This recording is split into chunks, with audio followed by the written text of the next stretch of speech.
¿Qué enseña realmente la Escritura acerca del infierno de fuego? ¿Está ardiendo en estos precisos momentos? ¿Van personas al infierno tan pronto mueren? ¿O van al cielo tan pronto termina su vida en esa tierra? ¿Enseña la Biblia a llamar al pecador usando el temor al infierno y poder aceptar a Dios para ser salvos? ¿Qué enseña la Biblia realmente? Estas y otras preguntas me propongo contestar en esta reacción. Recuerden que esta es una serie que estoy haciendo reaccionando a la reacción del señor Jonathan al pastor adventista Joel Flores sobre el tema de el alma, el infierno, el cielo, etcétera, etcétera. Así que presten mucha atención porque eso está muy interesante. Estamos aprendiendo de la Escritura reaccionando a esos temas tan importantes. Mucha atención, por favor. Primero, él dice que tal cosa de llamar al arrepentimiento para evadir el infierno o evitar el infierno no es bíblico. Él dice así, eso no es bíblico, eso no existe en la Biblia. Otra vez, lluvia de pasajes para demostrar que este hombre está más bien en contra de la Biblia, ¿ya? A ver, vamos a empezar.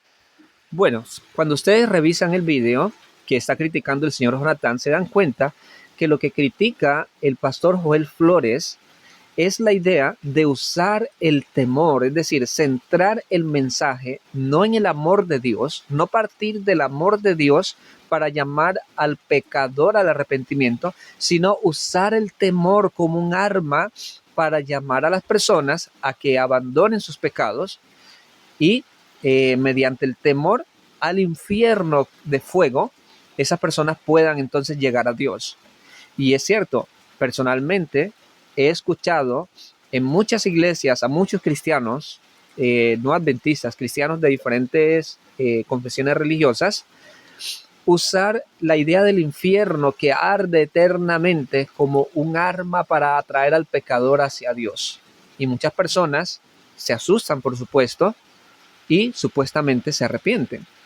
Yo no dudo de la sinceridad de algunas personas que aceptan a Dios bajo esa idea, ¿no?, del temor del infierno.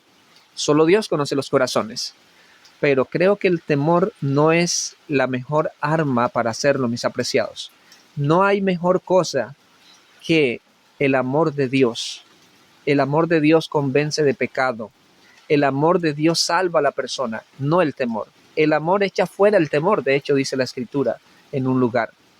Pero sigamos escuchando, que eso está muy interesante. Empezar por Mateo 10, verso 28, que también ya se lo leí, pero Jesús claramente dice, no temáis a los que matan el cuerpo, mas el alma no pueden matar. Temed, temed más bien a aquel que puede destruir el alma y el cuerpo en el infierno. ¿Hay un llamamiento al temor o no? Teme esto. Hay castigo. Te van a lanzar al infierno. Claro que sí. Hay advertencia. Pero sigamos. Bueno, una cosa es que Jesús le esté dando una voz de aliento a los discípulos con respecto al futuro, a lo que ellos enfrentarían en el futuro. Cuando usted lee Mateo capítulo 10, usted notará que Jesús le está anticipando a sus discípulos, a sus seguidores, las persecuciones, las calamidades que ellos tendrían en un futuro por causa del nombre de Jesús, por ser seguidores del Hijo de Dios. Y Jesús les dice, pero ustedes no tengan temor de ellos. Más bien teman al que puede destruirlos, al que les puede destruir su vida en el presente, pero que también les puede arruinar su vida eterna en el futuro, cuando el Hijo de Dios venga en gloria, ¿verdad? A ese es el que deben temer. No teman al que solo les puede quitar la vida en este momento, su vida terrenal, pero luego no pueden hacer nada. Entonces note que Mateo 10 no está enseñando de ninguna manera a transmitir el mensaje usando el temor para que el pecador llegue al arrepentimiento. Así que ese no es el punto allí. Yo creo que el señor Jonathan está realmente equivocado en ese punto. Así que vamos a avanzar. Voy a ir, de hecho, saltando el tiempo un poco, porque él ahora va a demostrar una serie de pasajes con el fin de demostrar que hay que usar el temor para llamar, o sea, que la Biblia hace una advertencia a temer al infierno de fuego.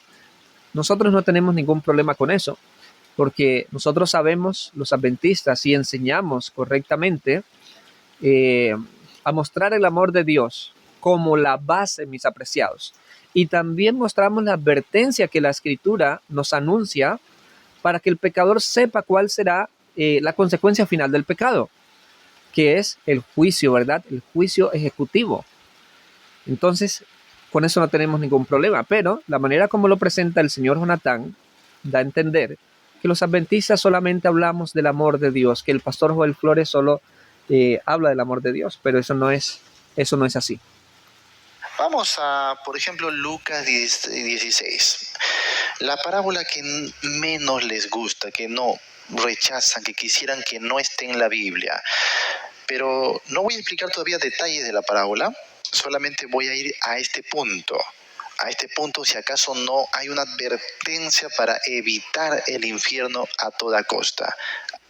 Entonces noten, ya dejé claro, la advertencia la hay, ¿verdad? Hay que evitar la destrucción, llamar a las personas, al pecador, mostrarles el cuadro completo, pero sobre la base del amor de Dios. San Juan 3:16 es un excelente lugar que debe incluirse en nuestras presentaciones evangelísticas, en nuestras predicaciones y en nuestros llamamientos. ¿Qué dice San Juan 3:16? Porque de tal manera amó Dios al mundo que dio a su único Hijo, para que todo aquel que en él cree no se pierda, sino que tenga vida eterna. Entonces, ese mensaje tiene las dos cosas, ¿verdad? Presenta como base el amor a Dios, el amor de Dios por nosotros, y al mismo tiempo nos presenta la perdición, ¿sí? La pérdida del alma por rechazar el amor de Dios. Por eso dice el texto, para que todo aquel que en él cree no se pierda, sino que tenga vida eterna. ¿Qué es lo que prevalece en la Escritura, mis apreciados? El amor de Dios. De hecho, el juicio tiene como base el amor de Dios. La Escritura dice que Dios es amor y todos sus atributos, por lo tanto, están cimentados o tienen como base su amor, porque Dios por naturaleza es amor. Ahora, él dice algo curioso aquí. Él dice que la parábola del rico y Lázaro es lo que más nosotros no nos gusta, es lo que menos nos gusta a nosotros los adventistas. Pero eso no es verdad, señor Jonatán. Eso no es verdad, mi querido amigo y hermano, que me escuchas. Nosotros aceptamos toda la Escritura. Lo que nosotros rechazamos son las falsas interpretaciones. La falsa interpretación que toma la parábola del rico y Lázaro de Lucas 16:19 en adelante para decir, miren, eso es lo que sucede cuando la persona muere. La parábola del rico y Lázaro no se propone enseñar sobre el estado de los muertos. Así que, por favor, presten mucha atención, escuche sin prejuicio, porque esto está curioso, esto está interesante. A ver, mira acá. Por ejemplo, dice así, mira. Ajá. Entonces él dando voces dijo, Padre Abraham, ten misericordia de mí, envía a Lázaro para que moje la punta de su dedo en agua y refresque mi lengua, porque estoy atormentado. No estaba durmiendo, Señor, estaba atormentado. Y tú me vas a decir, no, pero es una parábola, tranquilo. Ahorita, cuando volvamos en el siguiente punto, voy a explicar por qué el hecho de que sea parábola refuerza aún más la veracidad de lo que... Ok, entonces noten, él promete comentar más profundamente más adelante. Así que, pero antes de que saltemos a los comentarios del señor Jonatán sobre la parábola de rico y Lázaro, voy a comentar algo aquí que él mencionó. Él cita este versículo de Lucas 16, versículo 24. Entonces él dando voces dijo, Padre Abraham, ten misericordia de mí y envía a Lázaro para que moje la punta de su dedo en agua y refresque mi lengua, porque estoy atormentado en esta llama. Y él lo subraya. Y él dice, aquí no dice que está durmiendo, sino que está consciente, está atormentado. Ahora, ¿cuál es la equivocación del señor Jonatán en este punto? En primer lugar, la Escritura me dice en muchos lugares que los muertos están durmiendo, no que los muertos estén atormentados. Por ejemplo, Daniel capítulo 12 y versículo 2 habla tanto de los que van a recibir la vida eterna como los que van a ser condenados, como personas que están durmiendo en el polvo de la tierra. Así lo dice claramente Daniel capítulo 12 y versículo 2. Vamos rápidamente para que usted pueda ver personalmente el texto. Vamos a abrir nuestras Biblias en el libro de Daniel capítulo 12 y el versículo 2. Mire lo que dice allí. Y muchos de los que duermen, miren, duermen en el polvo de la tierra, serán despertados, unos para vida eterna y otros para vergüenza y confusión perpetua. Entonces, tanto justos como malos están durmiendo en el polvo de la tierra. ¿Y de dónde serán ellos despertados? Pues serán despertados del polvo de la tierra. Entonces, ¿enseña la Biblia que los muertos están durmiendo? Claro que sí, no que están siendo atormentados en un infierno, ¿verdad? En un infierno de fuego. Vamos, por ejemplo, a Primera de Tesalonicenses, el capítulo 4 y el versículo 13, a ver cómo presenta a los muertos. Mire lo que dice. Tampoco queremos, hermanos, que ignoréis acerca de los que duermen, para que no os entristezcáis como los otros que no tienen esperanza. Y nota el versículo 14, porque si creemos que Jesús murió y resucitó, así también traerá Dios con Jesús a los que durmieron en él, es decir, a los justos. Entonces note que aquí se menciona en 2 versículos, 2 veces se menciona a los justos que están muertos como durmiendo. No ignoréis acerca de los que duermen, como los otros que no tienen esperanza. Y si usted se va, por ejemplo, a San Juan, vamos también a San Juan y vamos a tratar de ubicar el versículo, también cómo se refiere Jesús a su amigo Lázaro que había muerto. Vamos un momentito a encontrarlo, no recuerdo el versículo exacto. Vamos a ver, un momentito. Bueno, recuerden que aquí habla de la muerte de Lázaro, San Juan capítulo 11, habla de que Lázaro estaba enfermo, era de Betania. Vamos a ver.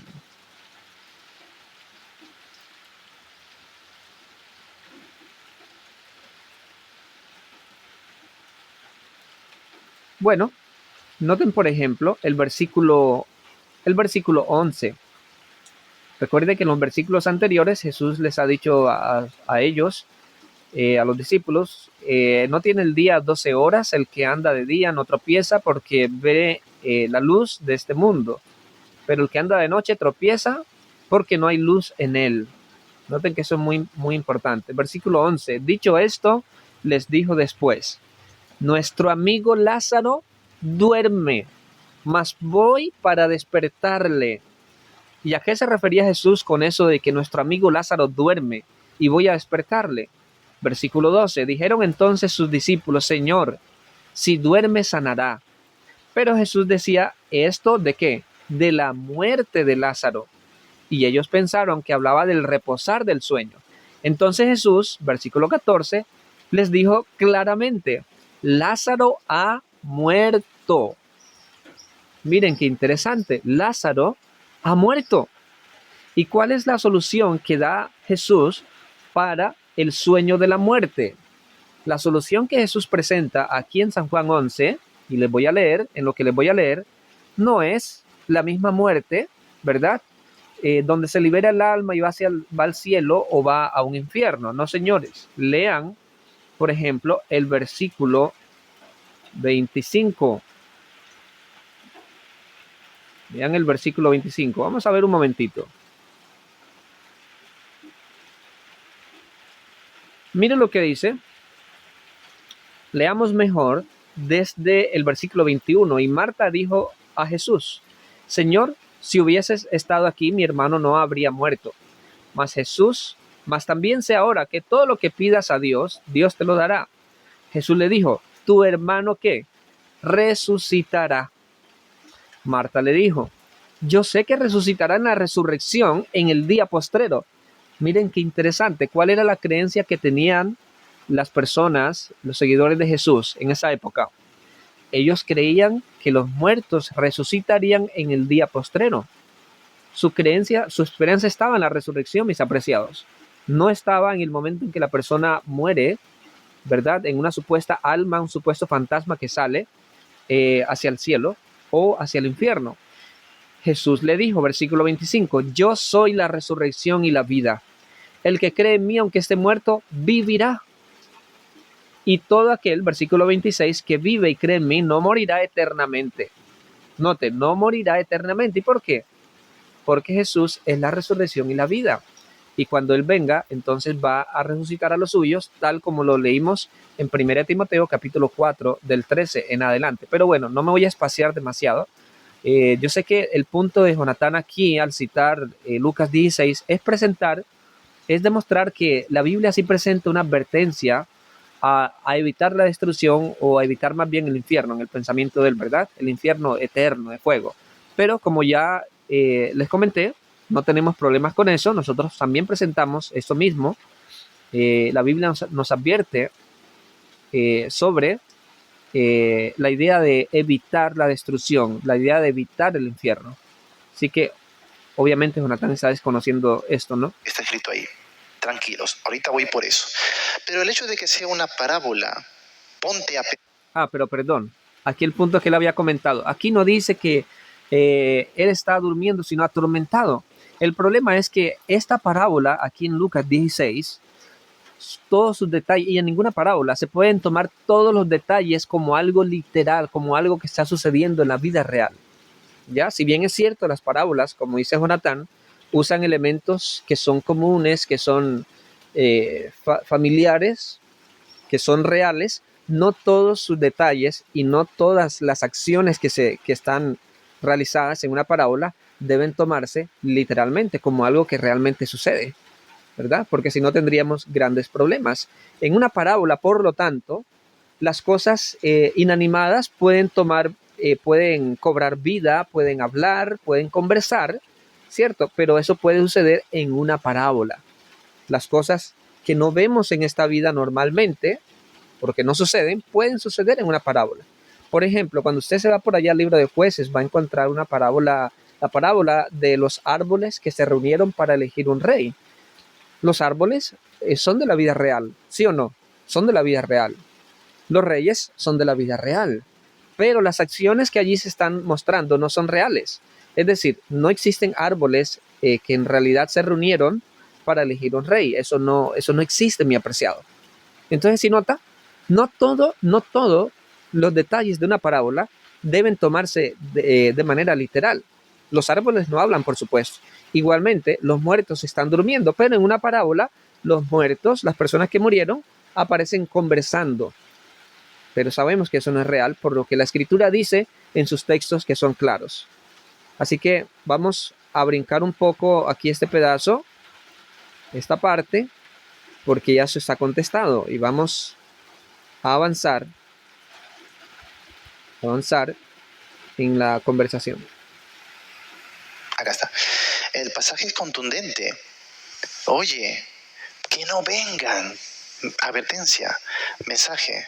Abraham tiene a los profetas, Abraham le dijo a Moisés y a los profetas tienen. Mira, no, si alguno fuere de ellos de entre los muertos se arrepentirán. Mas Abraham le dijo, no, si oyen a Moisés y a los profetas, tampoco se persuadirán. Hay un mensaje de arrepentimiento, un mensaje de advertencia. Hay un mensaje.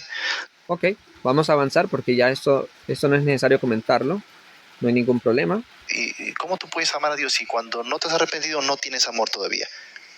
No eres transformado todavía. Es incoherente el mensaje que predica Flores. Ok, lo que está diciendo Jonatán aquí, contradiciendo al pastor Joel Flores, que cómo tú puedes amar si no se te presenta primero el mensaje de temor, ¿verdad? Es decir, lo que él quiere decir aquí es, sí, hay que asustar al pecador, hay que asustarlo, hay que infundirle el temor. Miren, esto puede tener su lógica, pero no toda lógica está cimentada en la Escritura, en la palabra de Dios. No toda lógica, mis apreciados. La Biblia tiene abundancia de pasajes donde presenta como base principal el amor de Dios hacia los pecadores. Esa es la base del mensaje de los discípulos. Claro, ese mensaje también va acompañado de la advertencia a la destrucción, a la desaparición de la vida de la persona. Pero como ya he comentado antes, la idea de presentar el infierno como la base no es bíblica, mis apreciados. Temor. Que no haya ninguna... No, tranquilo, Dios es amor. Tú no vas a ir a ningún infierno. Tranquilo. Eso es un mensaje satánico. Claro, si alguien enseña eso de que no, el pecador no va a ir al infierno si no se arrepiente, es verdad, ese es un mensaje satánico. Pero ese mensaje no lo tenemos los adventistas del séptimo día. Si hay alguien que predique de esa forma, pues está muy errado, ¿verdad? Y va en contra del mensaje. Cae bien a todos. No le puedes ganar a la sabiduría de Dios. Dios ha determinado que su castigo sea eterno y hay que evitarlo a toda costa. Pero las personas, si se dan cuenta cuántos suicidios hay, hermanos, cada día, miles y miles. ¿Por qué? Porque estas personas justamente no creen en la verdad bíblica. Piensan que con morir ya se acabó todo. Eso no soluciona el problema. Eso no nos lleva al arrepentimiento. Así que cuidado con la mentira de Satanás. No hay nada después, ¿ya? Vas a ser destruido, aniquilado, no hay más ya. Vas a dejar de sufrir para siempre. Mensaje diabólico. Ok, entonces para Jonatán es diabólico, es un mensaje diabólico decir que la persona muere y más nada sucede después, ¿verdad? Pero ojo con eso, porque el mensaje que la escritura sí nos enseña es que los muertos ahora están durmiendo. Entonces, ese es un mensaje diabólico. Es diabólico Daniel 12:2, es diabólico 1 Tesalonicenses 4:13 en adelante. Es diabólico lo que Jesús dijo y que está registrado en San Juan capítulo 11. La Biblia nos presenta que el que ha muerto nada sabe. Eclesiastés capítulo 9 y versículo 5 en adelante. Pero la esperanza que la Biblia nos muestra, mis apreciados, no es que en la muerte ahí termina todo, no. La esperanza que Jesús, los apóstoles y los profetas nos enseñaron es la resurrección cuando Jesús venga. Como le dijo Marta a Jesús, yo sé que Él resucitará en el día postrero, cuando el Hijo del Hombre venga. Cuando usted lee Mateo 16:27, allí nos dice que el Hijo del Hombre vendrá en la gloria de su Padre con sus ángeles y entonces recompensará a cada uno según sea su obra, ¿verdad? La recompensa viene de vivos y muertos cuando Jesús venga. ¿Recuerda usted el ladrón en la cruz que también se cita aquí en esta reacción de Jonatán? ¿No? Acuérdate de mí cuando vengas en tu reino. Es eso lo que se enseñaba y lo que se enseña en las escrituras. Así que no es ningún mensaje satánico. Ahora vamos a ver aquí qué cita el señor Jonatán. Vamos a ver un poquito. Mensaje diabólico. Vamos a Mateo capítulo 5, ¿ya? Aquí estamos.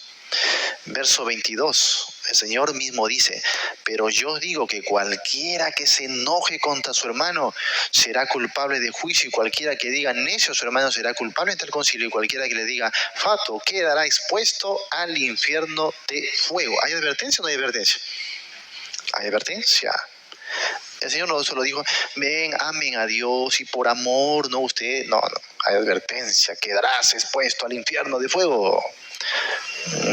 ¿Hay advertencia? Ok, indudablemente, ¿no? Como ya he venido repitiendo, la advertencia está en la escritura, pero eso no es la base para llamar a los pecadores al arrepentimiento. Ahora, ya que él cita Mateo 5:22, ¿verdad? Voy a señalarles algo interesante aquí, porque algunas personas pueden ser confundidas con este verso, claro, debido a la influencia de aquellos que enseñan un infierno en el presente. Pero lo que les quiero comentar es que Mateo 5:22 no está enseñando un infierno de fuego en el presente, al momento que la persona muere, ¿no?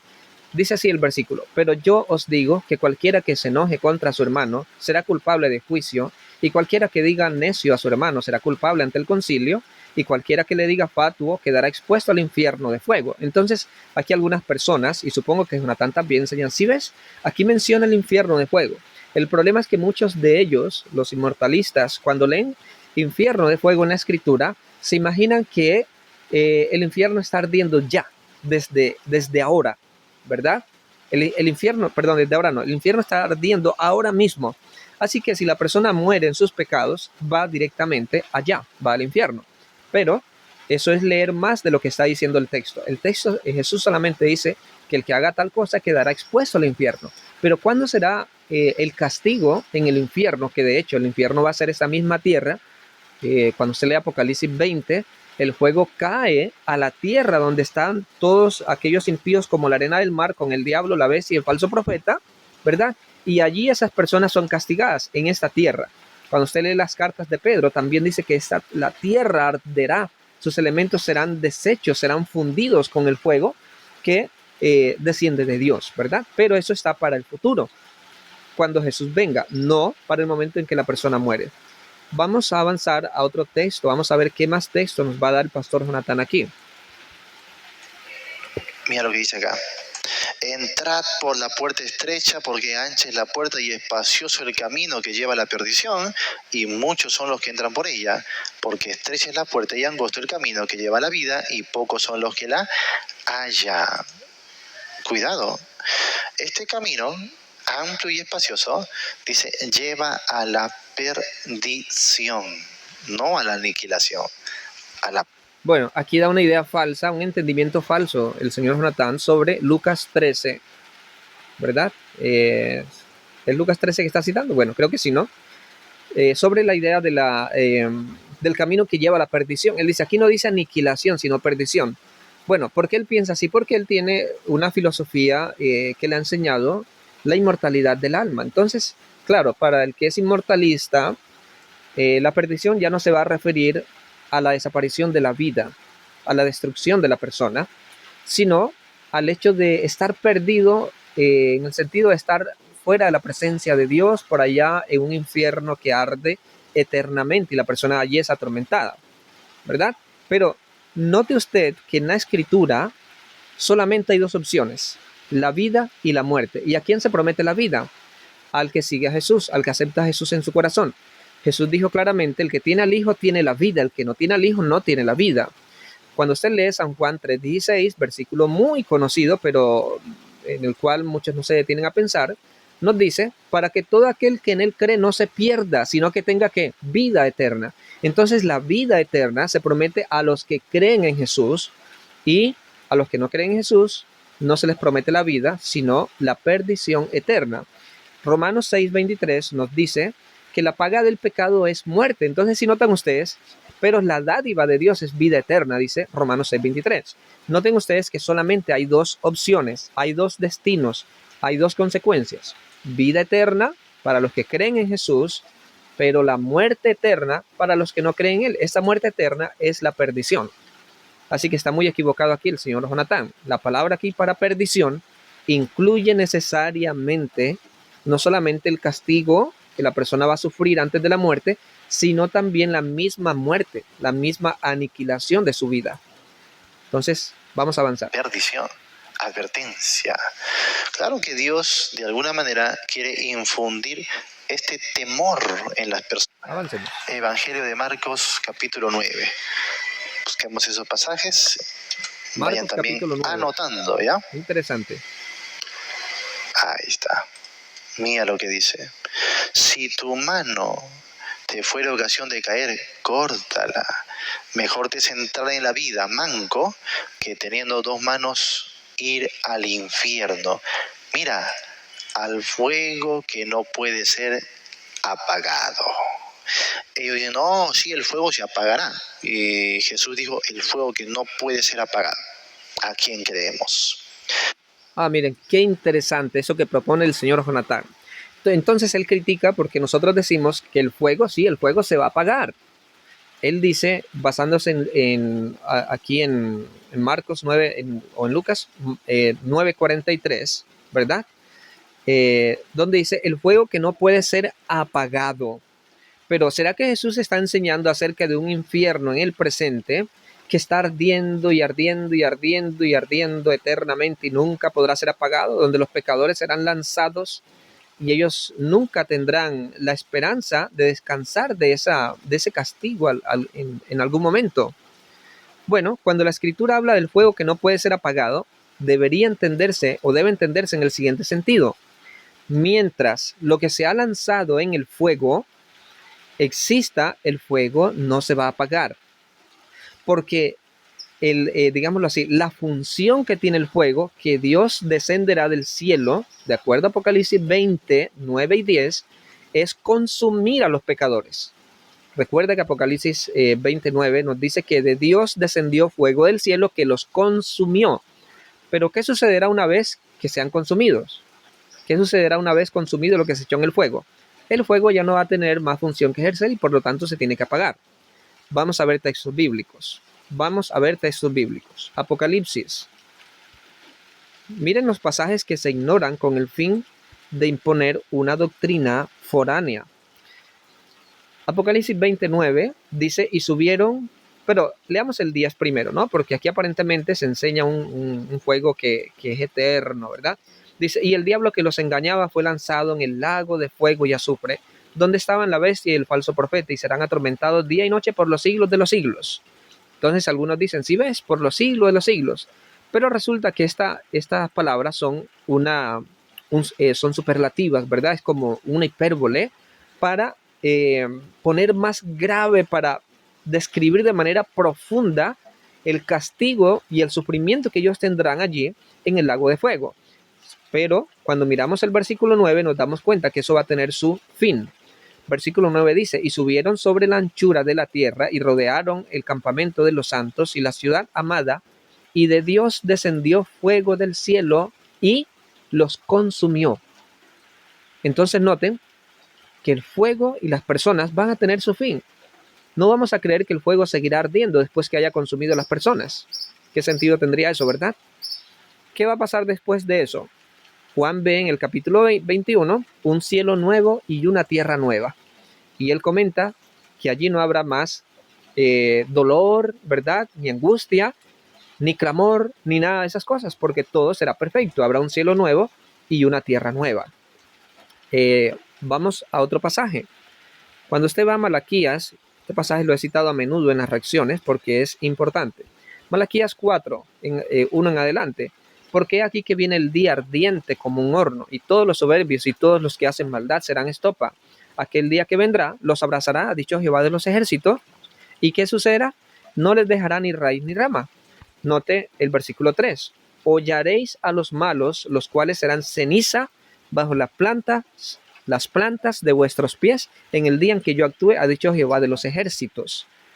Entonces, si nota usted que la Biblia, el lenguaje que usa es de destrucción y no de un tormento que nunca va a terminar. Eso es interesante. Donde el gusano de ellos no muere, no muere. Y esto lo dijo Jesús evocando al profeta Isaías, donde se habló del castigo eterno. Ajá, pero entonces, en Isaías, ¿será que el gusano era inmortal y las personas que eran atormentadas, o atormentadas no, las personas que tenían el gusano, o esos gusanos, también eran eternas en un infierno? Vamos a Isaías, un momentito, porque él correctamente menciona al profeta Isaías como base de ese pasaje que está citando en el Nuevo Testamento. Vamos a Isaías capítulo 66 y versículo 24. Mira lo que dice. Y saldrán y verán los cadáveres de los hombres. Note, los cadáveres de los hombres que se rebelaron contra mí, porque su gusano nunca morirá, ni su fuego se apagará, y serán abominables a todo hombre. Wow, el gusano no morirá, el fuego no se apagará, cadáveres de los hombres. Aquí está hablando de cadáveres, de personas que han muerto, que tienen gusanos que nunca morirán. Serán gusanos inmortales y será fuego eterno lo que habla aquí, un fuego inextinguible. Obvio que no, mi apreciado. Mientras existiera el cuerpo de estas personas tanto vivas como muertas, el gusano nunca moriría. Siempre tendrían allí el gusano, ¿verdad? Y el fuego estaría ahí ardiendo. Pero una vez que el gusano y el fuego acabaran su obra, esos también desaparecerían. Es lo lógico. Y esta misma imagen es la que Jesús está tomando aquí en este pasaje que está citando el señor Jonatán, donde el gusano no muere y el fuego nunca se apaga, mientras esté allí el cuerpo de la persona. Y que dice otra vez, y el fuego, ¿cuándo? Nunca. El fuego nunca se apaga. Vamos a avanzar, ya está contestado. Y si tu pie te fuera ocasión de caer, córtalo. Mejor te es entrar a la vida cojo que teniendo 2 pies ser echado en el infierno, al fuego que no puede ser apagado. Otra vez, Dios mío. Entonces, ¿por qué esta advertencia? ¿No? Otra vez, donde el gusano de ellos no muere y el fuego nunca. Otra vez, ¿por qué, Señor, repites? Cuando en la Biblia el Señor repite dos o más veces algo es porque es sumamente contundente y muy importante. No hay ninguna duda, ¿verdad? Que Jesús o los apóstoles o los profetas cuando repetían algo, cuando lo repetían, era porque querían enfatizarlo. Eso es verdad. Sin embargo, aquí el punto, mi apreciado amigo y amiga, es que esto no constituye ninguna evidencia de que la base que se debe utilizar para atraer al pecador a los pies de Cristo, para amar a Dios, debe ser el temor, ¿verdad? Recuerden que aquí Jesús les está enseñando a sus discípulos que él estaba preparando para un futuro, ¿verdad? Sus futuros apóstoles. Y Jesús, obviamente, mis queridos amigos y hermanos, presenta un mensaje completo, ¿verdad? Tenía que presentar el juicio, por supuesto. En eso no hay ningún problema. Y lo otro, mis apreciados, es, bueno, ya esto se los he explicado, ¿verdad? Cuando habla del gusano que no muere y el fuego que no se apaga, no está hablando de almas inmortales que serán atormentadas con gusano y con fuego.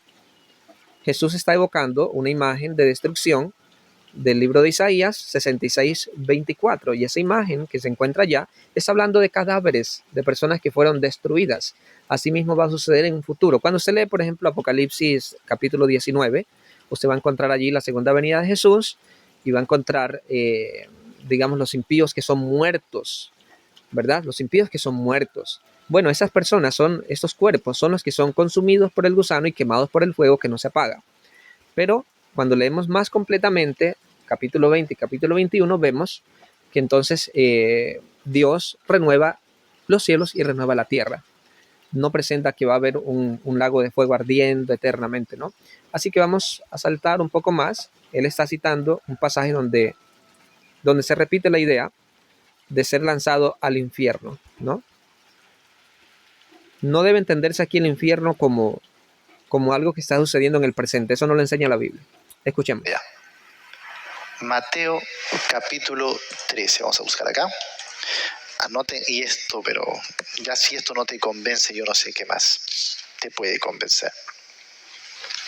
Mateo capítulo 13. Vamos por el versículo 40. Escuchemos. Y mira con atención esto. Mateo capítulo 13. Acá está, ¿sí? La explicación de la parábola de la cizaña. Muy bien. Y mira lo que dice acá. Vamos a ver. Verso 38. El campo es el mundo, la buena semilla son los hijos del reino y las cizañas son los hijos del malo. Muy bien. El enemigo que la sembró es el diablo, la siega es el fin del siglo y los segadores son los ángeles. De manera que, como se arranca la cizaña y se quema en el fuego, así será el fin de este siglo. Enviará el Hijo del Hombre a sus ángeles y recogerán de su reino a todos los que sirven de tropiezo y a los que hacen iniquidad, y los echarán en el horno de fuego. ¿Y qué habrá allí? ¿Aniquilación? ¿Acabose? ¿Destrucción? No. Allí será el lloro y el crujir de dientes. Ay. O sea que vas a ser lanzado también en tu cuerpo. Eso es verdad bíblica innegable. Por eso, Flores, la resurrección. Porque... Oh, entonces él dice, o sea que vas a ser lanzado en tu cuerpo. Él está aquí citando Mateo capítulo 13, que de hecho esto derriba la doctrina inmortalista. Porque aquí está comparando a los impíos con la cizaña que es lanzada en el lago, en el fuego, perdón, ¿no? La cizaña que es quemada en el fuego. Y dice el versículo 40, así será el fin de este siglo.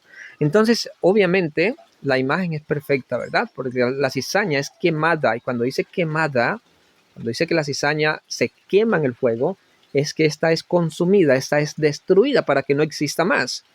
Y Jesús equipara esa imagen para hablar de la suerte de los impíos. Ellos también serán recogidos como la cizaña y serán echados en el horno de fuego, que es la destrucción, ¿verdad? Como aparece en Apocalipsis 20, y de Dios, versículo 9 de Apocalipsis 20, desciende fuego del cielo que los consumió. Son consumidos así como la cizaña se consumió. Así que esto, lejos de apoyar la doctrina inmortalista, lo que hace es destruirlas. Luego el señor Jonatán cita el versículo 42, y los echará en el horno de fuego, allí será el lloro y el crujir de dientes. ¿Qué es lo que él dice con respecto a eso? Vamos a No ver. vas a ser lanzado solo en parte espiritual. Ya, entonces él dice, si ve, es lanzado en cuerpo. Pero ¿quién dice lo contrario? Los adventistas no somos los que tenemos la doctrina que separa el cuerpo del alma. Por supuesto que la persona es lanzada con su cuerpo en el fuego, mi apreciado. Nosotros no enseñamos que solo va a ser lanzado ¿qué? Un fantasma, un espíritu, o solamente el cuerpo. No, es toda la persona la que es lanzada en el fuego, en el lago de fuego. La persona no está dividida en su naturaleza como lo quiere presentar el señor Jonatán. La persona es una sola unidad, cuerpo, alma y espíritu. Es su componente de un mismo ser, ¿verdad? Y todo vuestro ser, dice el apóstol Pablo, por allá en Tesalonicenses, todo vuestro ser, espíritu, alma y cuerpo, es todo el ser completo, no son partes divididas la una de la otra.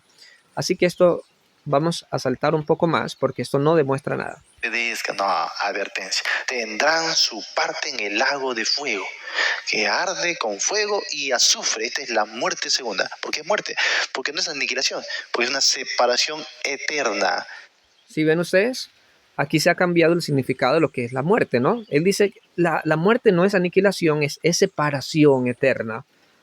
Pero si vamos a hablar de la muerte como en lenguaje de separación, tendría que ser que la muerte es separación de la vida.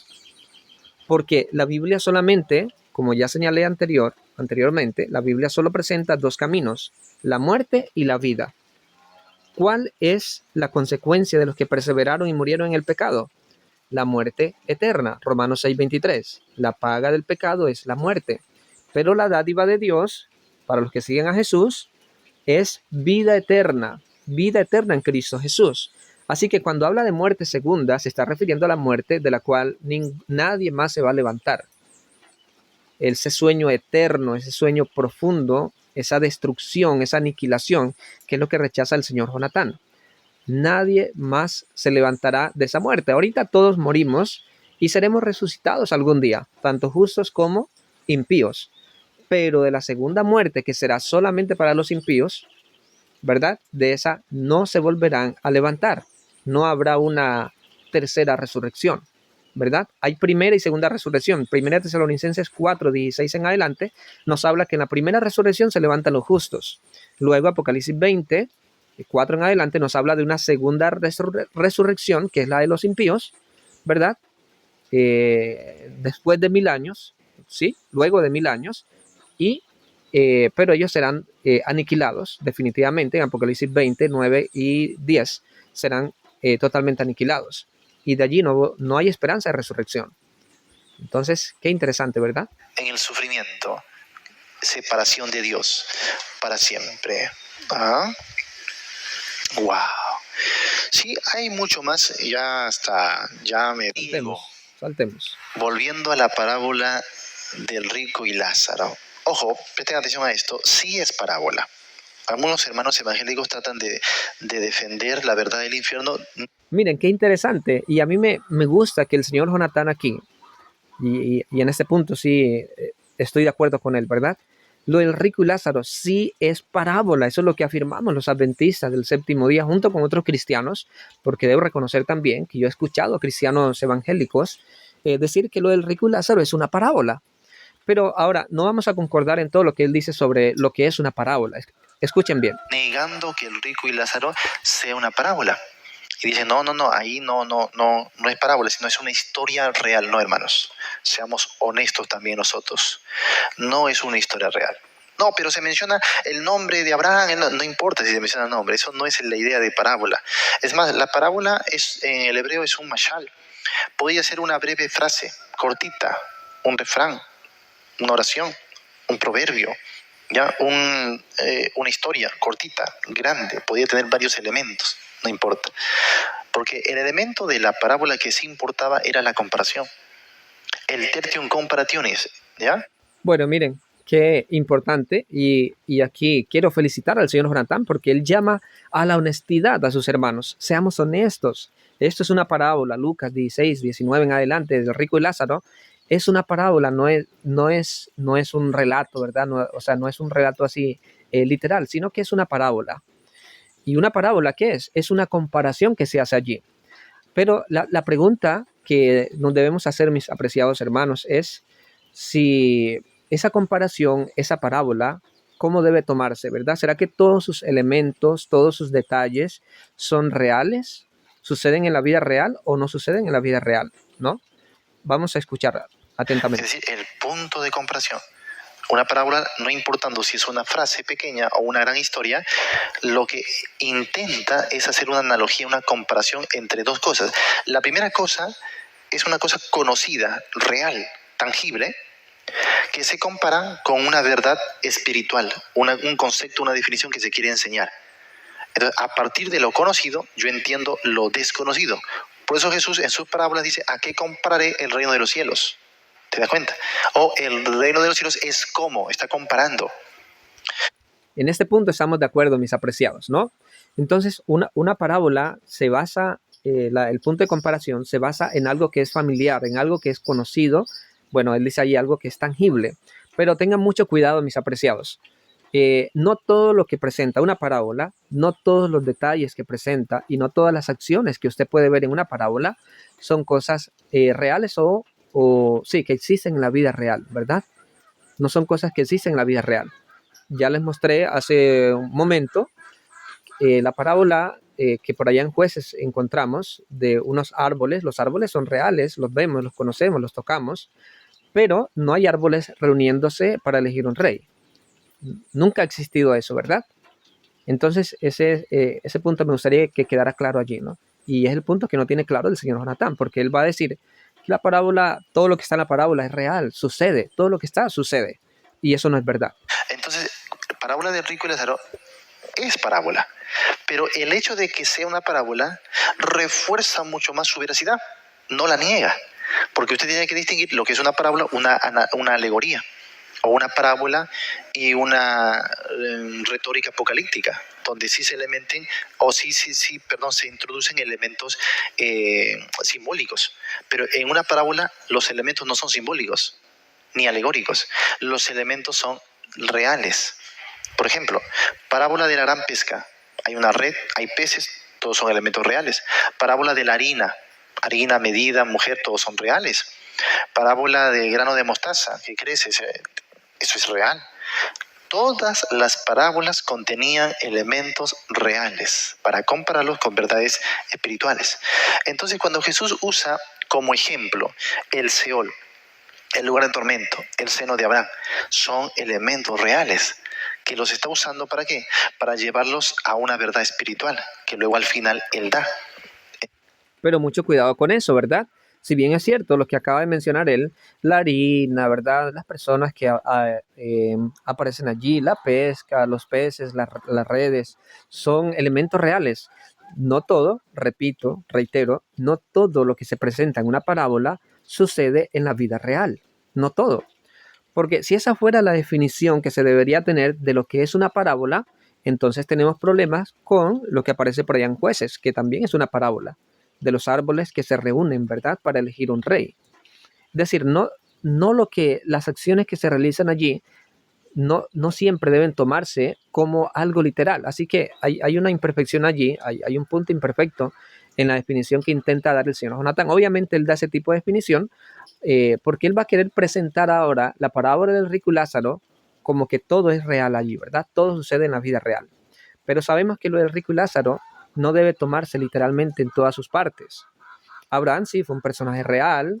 El rico pudo haber sido un personaje real también que existió en la vida real, ¿verdad? Lázaro también un personaje real, probablemente. Lázaro allí se le puso nombre propio por el Lázaro que aparece en San Juan capítulo 11, que murió, ¿verdad? Y que fue resucitado y aún así los enemigos de Jesús no creyeron, tal como se presenta en la parábola. Pero la idea de que las personas mueren y van al Hades y van al seno de Abraham, esa parte no debe tomarse como real. ¿Por qué? Sencillo, porque la Biblia dice que los muertos están durmiendo y lo dijo el mismo Jesús con respecto a su amigo Lázaro, el hermano de Marta, en San Juan capítulo 11. Nuestro amigo Lázaro duerme, mas voy para despertarlo. Eso fue lo que dijo allí, ¿no? Entonces hay que tener mucho cuidado con eso, mis apreciados. Muchísimo cuidado. Entonces no está usando elementos fantasiosos. Y además, ¿para qué usaría algo que va a traer una mala comprensión de la supuesta doctrina que ellos dicen. No, él tiene que dar algo que ya era conocido. Por ejemplo, esto del Seol, ya esto del lugar de reposo o el seno de Abraham. Bueno, ¿para qué él va a dar algo que no era real? ¿Para qué Jesús iba a pronunciar, por ejemplo, se preguntan los evangélicos, la parábola del rico y Lázaro, si eso no es verdad, que los muertos van al Hades y van al seno de Abraham? El hecho, mi apreciado, es que las investigaciones, los descubrimientos han demostrado de que esa era ya una creencia que tenían algunos judíos, ¿verdad? La idea de que de un Hades, y eso lo habían heredado, ¿de qué? Precisamente por los griegos. Recuerden que ahí en el Nuevo Testamento ya los judíos están helenizados, ¿verdad? Los judíos están helenizados. Y los judíos, lamentablemente, a través de su historia, ellos muchas veces absorbían filosofías que la Biblia no les estaba enseñando, que Jesús no les estaba enseñando, ¿no? Entonces Jesús toma algo que ya existía en la época, algo común, ¿verdad? Algo común, pero lo toma para sus propios propósitos. Lo que Jesús quiere enseñar mediante la parábola del rico y Lázaro no es lo que sucede con las personas cuando mueren, sino que Jesús se propone dar varias lecciones. La administración de los bienes que hemos recibido en esta tierra, por ejemplo. Allí en la parábola presenta que el rico fue un rico egoísta, ¿verdad? Aunque él no despreció ni nunca echó al pobre de su propiedad, tampoco él le dijo, ven, siéntate aquí a mi lado, ven, come, tampoco le curó las heridas, etcétera, etcétera. Ese rico estaba representando al pueblo judío. Era rico espiritualmente, pero ellos no compartieron sus riquezas espirituales con los gentiles. Los gentiles están representados allí por el pobre, ¿verdad? Por el mendigo. Este rico es Israel, mis apreciados. Recuerden que las parábolas tenían como foco principal a Israel y luego ya se le podían dar otras aplicaciones a una escala mayor. Pero Israel era ese rico, mi querido amigo. Israel era ese rico que, digámoslo así, no era amable con los demás, ¿no? Quería sus riquezas solamente para él. Note usted que el rico allí llama a Abraham padre. ¿Quién era el que llamaba padre a Abraham? Era Israel, eran los judíos. Padre Abraham, ¿verdad? Entonces, Jesús nos está enseñando allí sobre qué sucede cuando la persona muere, ¿no? Y miren que Jesús en esa parábola lo que hace es que cambia los lugares. Porque claro, en la parábola que manejaba el pueblo de Israel, los judíos en esa época, era que el rico estaba en la mejor posición, ¿verdad? El rico estaba arriba, pero el pobre estaba abajo. Pero en esa parábola que Jesús usa ahí la sátira. Y Jesús ubica entonces los lugares, los troca.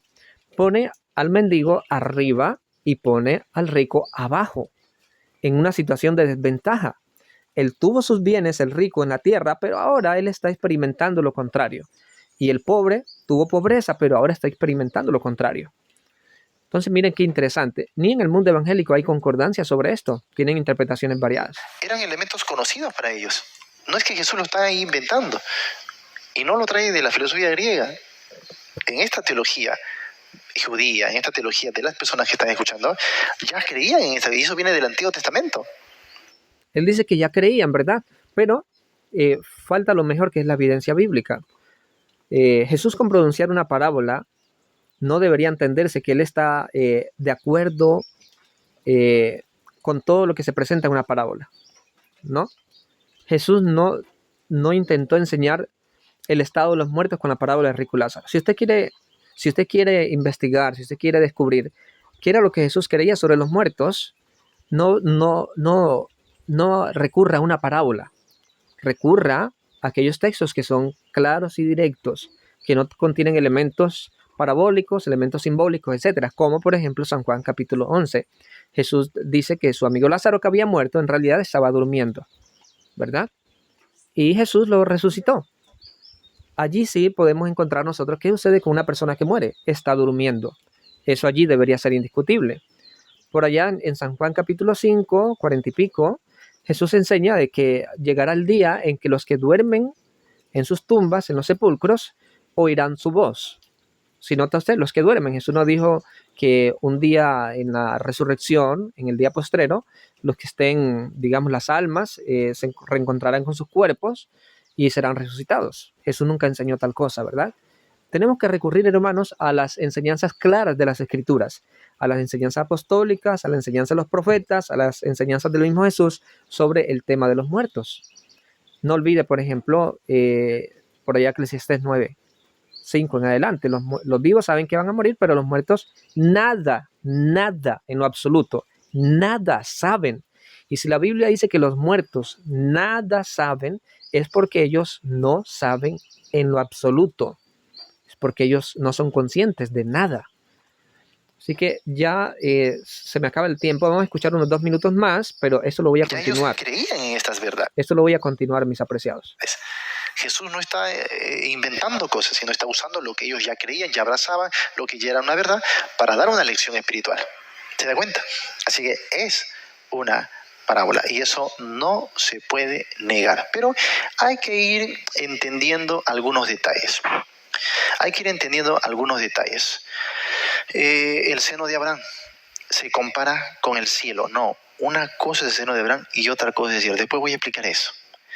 Vamos al elemento que él usó.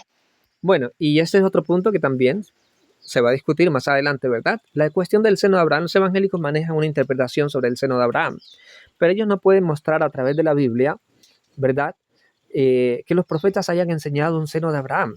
Si usted nota, por ejemplo, aquí en la parábola de rico y Lázaro, en Lucas 16:19 en adelante, se presenta el mismo Abraham, ¿verdad? Y dice que el pobre, el mendigo, está en su seno. Aquí en la parábola, el seno de Abraham no es un lugar geográfico, no es una región. El seno de Abraham es el pecho de Abraham, es el regazo de Abraham. Claro, los judíos podían tener su interpretación con respecto al seno de Abraham, ¿verdad? Compararlo con un lugar, con una región. Y como va a mencionar aquí el señor Jonathan, no, el seno de Abraham es un lugar que está allí con el Hades, allí pegado al Hades, cerca del Hades, no es el cielo. Pero es interpretación humana, filosofía humana. Nosotros lo que queremos es Biblia. ¿Qué enseña la Biblia? ¿Será que la Biblia enseña que las personas justas cuando mueren, su espíritu o su alma son recibidos por Abraham? ¿O no? Su espíritu, cuando sale del cuerpo, va a una región que se llama el seno de Abraham. ¿Será que la Biblia enseña eso? ¿Será que el pastor Jonathan está tomando filosofía judía, verdad, para poder inyectarlas a la palabra de Dios? Eso es curioso, mis apreciados. Tengamos mucho cuidado con qué elementos introducimos en la escritura. Debemos dejar que la Biblia hable sola. A ver, creo que él usó el elemento del griego cuando habló del ladrón en la cruz, ¿no? Del ladrón en la cruz. Entonces, Ok, yo voy a dejar aquí porque ya aquí se va a pasar para lo del ladrón en la cruz, ¿no? Pero voy a continuar este vídeo, ¿no? Él va a hablar, de todas maneras, va a hablar en más detalles del rico Lázaro y esto es muy curioso. Bueno, voy a cerrar aquí diciéndoles, mis apreciados hermanos, que hasta ahora el señor Jonathan no ha dado una evidencia bíblica donde se separe el alma del cuerpo y que esta alma sea consciente e inmortal y vaya a quemarse a un infierno de fuego, como lo enseñan muchos evangélicos, ¿verdad? Tampoco ha demostrado él que en la resurrección el alma se va a unir con el cuerpo, o sea, un espíritu, un fantasma, como ellos lo entienden, se va a unir al cuerpo y ahí va a haber entonces, en eso va a consistir la resurrección.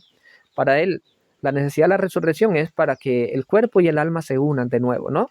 Y entonces las personas sean castigadas y lanzadas en su cuerpo físico y su alma, allí al infierno. Pero eso tiene mucho elemento filosófico griego antibíblico. Porque la Biblia, como ya lo dije en reiteradas ocasiones, en la Biblia los muertos están durmiendo y estos aguardan en su sueño hasta que Jesús venga, los resucite y les dé recién la recompensa, ¿verdad? La recompensa es cuando Jesús viene, Mateo 16:27, y lo demuestran muchos otros pasajes también. Bueno, espero que eso haya sido de gran bendición para ti. El Señor te bendiga y nos vemos en una próxima reacción.